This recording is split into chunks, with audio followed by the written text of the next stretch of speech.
UN Covenant on Crime and Punishment for Breaching P5 UNSC World Binding Laws, Economic, Social, Cultural, Civil, Political and Human Rights.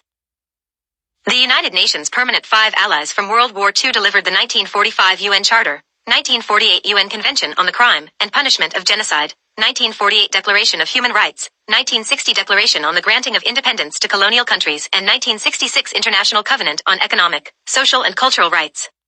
These binding world laws were made post-World War II to build a better world. At this time there are grievous violators all over the world, and many are in full colonial mode. The UNSCP-5 fund 59% of the peacekeeping missions around the world. China won protection for civilians in armed conflict 1998. Russia in 1960 saved thousands of minority women through the abolishment of enfranchisement. Russia led the charge on ending colonialism. France authored the Declaration of Human Rights 1948. France cemented the rights of the working class citizen.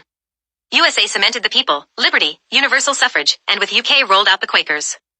UK pushed to feed the world, and in 1998 the P5 created the International Criminal Court. This convention is to celebrate the P5, and at the same time address the violators of international law through ICC empowerment, criminal and financial liability. Article 1. International Criminal Court empowerment must occur when UN General Assembly states are found to have gross violations of the UN Charter, the crime of genocide, children's atrocities, gross violations of economic, social, cultural, civil and political rights. Further, the General Assembly states who vote on this convention understand that nations who have not ended colonialism, amended their constitution, and have in fact refused to educate their citizens must relinquish investigative rights to the ICC with a vote from the UNSC, United Nations Security Council. B. In such cases the member state will be held financially liable for all ICC costs. Costs associated with any and all investigations will be reimbursed by the convicted parties 100%, and all monies retrieved above that will be made payable to the victims. C. In cases where the UN member state has signed binding world laws and failed to adopt any, or all world binding law articles since the reasonable time period established, a UN state government can be prosecuted by the ICC indefinitely without a statute of limitations. Article 2. Indigenous persons defined as people who were of first origin of a UN state, and are subject to absolute decolonization, as well as the law of sovereignty, self-determination, and self-government, must be settled within 12 months of all Union states who become signatory to this covenant on the day of signing. All protocols of world-binding laws listed in this introduction must be utilized by the P5, indigenous, and state citizens until constitutionalism has been codified by the citizens and indigenous peoples of the UN state together. Colonials, colonizers and governments in crown colonial architecture, who are replacing domestic populations in violation of world-binding laws are to be made liable financially and criminally by way of the UNSC, and the ICC, whichever option is chosen by all P5. Domestic populations can't be violated as indigenous populations were. Indigenous governments established must not follow the colonizers' breaches. Full adherence to the world-binding laws must be educated to the indigenous populations and the UN state citizens.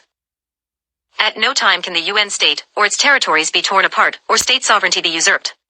All the people of the state must enter into constitutional dismemberment, design and redesign, and the P5 will finalize the terms agreed to by the parties, UN citizens of the UN state. Article 3. Education is a parental right. No UN state shall arbitrarily remove the family unit as a fundamental unit of society. Children who have been forcefully removed by a UN state, federal government, or regional government by armed force, legislation, or by a third party employed by a federal/regional government shall be made whole through criminal and financial justice. This justice must be decided by the UNSC, or ICC, whichever is voted forward by all the P5. Article 4. Health, welfare and social programs must equal for all citizens of a UN state. Colonial models differentiating and segregating any peoples on health, welfare and social programs including indigenous must be within 12 months be assessed by the economic and social organ of the UN. Detailed reports on violations of any peoples in binding world laws must be turned over to the UNSC annually and paid for by the UN state in violation. The offenders will suffer financial liquidation to repay all parties, including the UN state citizens and victims. The UNSC shall vote on the binding remedy or turn over the results to the ICC. The P5 shall decide which course of action to take. Article 5. Economic hardship of any UN state citizens, including indigenous, due to class structure, colonial systems, and by the UN state government violating binding world laws must be assessed according to the historic UN state's average standard of living, unemployment rate, education level, land access and cost of living.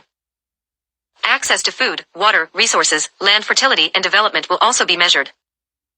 All reports must be completed by the social and economic organ of the UN. These reports must be done annually and the UNSC and ICC can arbitrarily seek financial compensation by the UN state violator. The P5 can impose sanctions, embargoes, military intervention, and arrest of perpetrators should results show a gross violation of any peoples under human rights binding world laws. The P5 can also impose constitutional amendments or redesign where needed as per binding world laws. Article 6. National languages in former and current colonial states whom did not get legal independence from colonizers, or the colonizers must protect, nurture and foster all indigenous peoples' languages to the same level as the national languages. A detailed report on progress will be submitted to the UNSC every 12 months by all colonial states with indigenous populations. A list of indigenous leaders in all languages and cultures will be provided for contact and confirmation to the UNSC. Any false reporting will be subject to the UNSC or the ICC. The P5 will determine. All financial costs will be assumed by the violating UN state. Criminal prosecution to follow with the violators. Article 7. Education and culture are one and the same. No indigenous persons can be deprived of their culture. Education measured by the UN state's education system will be made available to the indigenous populations. If economically the indigenous populations are not able to meet the conditions of the colonial UN state systems, a land settlement must be reached. Resources must be turned over to the indigenous population's direct control. Article 8. UN states must not divide peoples into race, class, religion or sex. Under this covenant, all state parties agree that colonialism is outlawed because of the Great Colonial Wars I and II. The P5, Russia, USA, China, France and UK are to end all current violators of international binding laws. No state can name Russia, USA, France, UK or China in their defense of colonial acts outlawed today.